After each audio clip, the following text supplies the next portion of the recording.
Hello student. In last video we have done second chapter of class 10 physics. Today we will start from chapter 3rd, machine. So here first part, machines, technical term and levers. So what is machine? Machine is something which makes the job easier. Everything which makes the job easier is called machine, such as wrench, pulley, crowbar. So function and uses of simple machine. The various function of a machine are useful us in the following four ways. We can use machine in the four ways, total four ways. First application, in lifting a heavy load by applying less effort. That is, it is called force multiplier. When a machine lifts a heavy load by applying less effort, it is called a force multiplier, such as a hydraulic lift. And second application, in changing the point of application of effort to a convenient point. So the example, the rear wheel of a cycle is rotated by applying the effort on the pedal attached to the tooth ball wheel, which is joined to the rear wheel. So with the help of a chain, thus the point of application of effort is changed from pedal to rear wheel. We apply the force or effort on the pedal, but this is used on rear wheel. And third one is in changing the direction of effort to a convenient direction, which is pulley. This work we can do from a pulley. And fourth is obtaining a gain in speed, that a greater movement of load by a smaller movement of effort. It is called velocity multiplier. Okay, so there are two important applications for machine. Number one, lifting a heavy load by applying less force. It is called force multiplier. And the last one is for obtaining gain in speed. It is called velocity multiplier. So now there are some technical terms related to a machine. This is a load, the resistive or opposing force to be overcome. The force which we have to overcome is called load, and the effort, the force applied on the machine to overcome the load, is called effort. Here is a very important parameter. It is called mechanical advantage. The ratio of load to effort is called mechanical advantage. So ratio of MA, mechanical advantage, is equal to load over effort.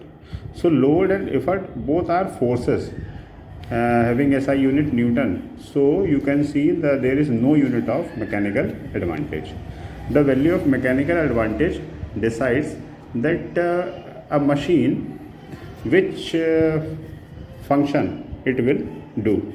While using a machine to overcome a certain load, if the effort needed is less than load, if the effort is less than load, then the mechanical advantage will be greater than 1.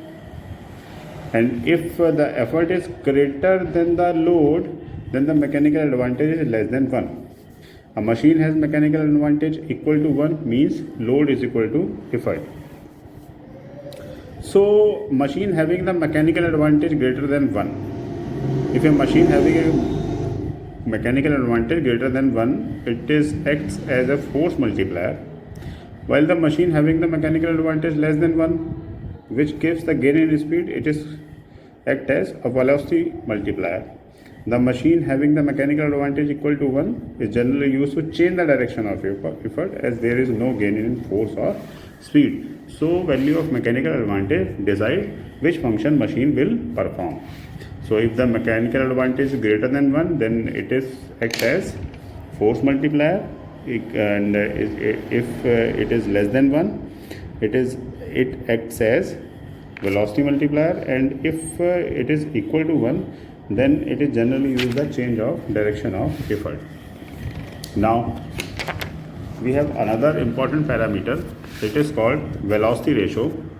So velocity ratio is defined as the velocity of effort to the velocity of load, ratio of velocity of effort and the velocity of load. Let dl and de are the distances traveled by load and effort. So velocity is given by distance over time. So velocity of load VL is equal to DL over T, and velocity of effort VE is equal to DE over T. So velocity ratio is equal to DE over DL. Distance traveled by effort over distance traveled by the load. So this is the velocity ratio, distance traveled by effort over distance traveled by load. A machine in which the displacement of load is more than displacement of effort, displacement of load is more than the displacement of effort, will have the velocity ratio less than 1. And such a machine gives the gain in speed because load is moving at a faster rate. Okay. On the other hand, if the velocity ratio is more than 1, it means distance traveled by the effort is greater than the distance traveled by the load. This type of machine acts as a force multiplier. The velocity ratio of machine is 1 if displacement of load is equal to the displacement of effort. Such a machine generally changes the direction of effort. So like mechanical advantage, there is no unit of mechanical advantage. So as like MA, VR also has no unit. Now the work input, the work done by the machine, work done on the machine by the effort is called work input, and the work output, work done by machine on the load, is called work output. So generally work output is equal to work done on the load. Now efficiency, this is a very important parameter, you have to learn it. Efficiency is the ratio of output over input, work output over input.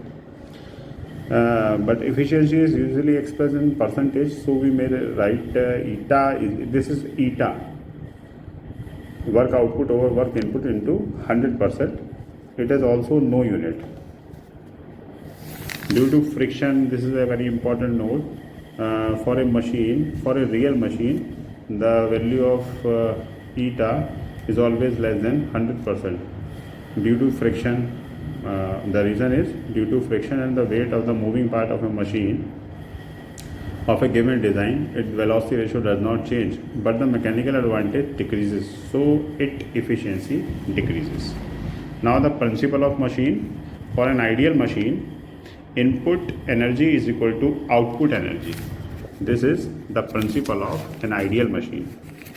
For real machine, output energy is always less than input energy due to some friction. So this is the principle of ideal machine. Output energy is equal to input energy. Ideal machine and ideal machine is that there is no loss of energy in any manner. Here the work output is equal to the work input. So the efficiency of an ideal machine is 100%.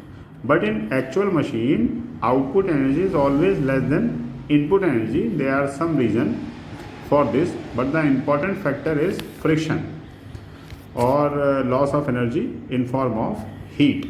So the loss of energy in a machine is due to the following 3 reasons. One is moving part in it are neither weightless or nor smooth, and the spring in it, if any, is not perfectly elastic, and the different parts are not perfectly rigid. Now we have a very important relationship between efficiency, mechanical advantage and velocity ratio. So this is the formula. You have to learn it. You have to learn it, the whole derivation you have to do it. So you can try to do this.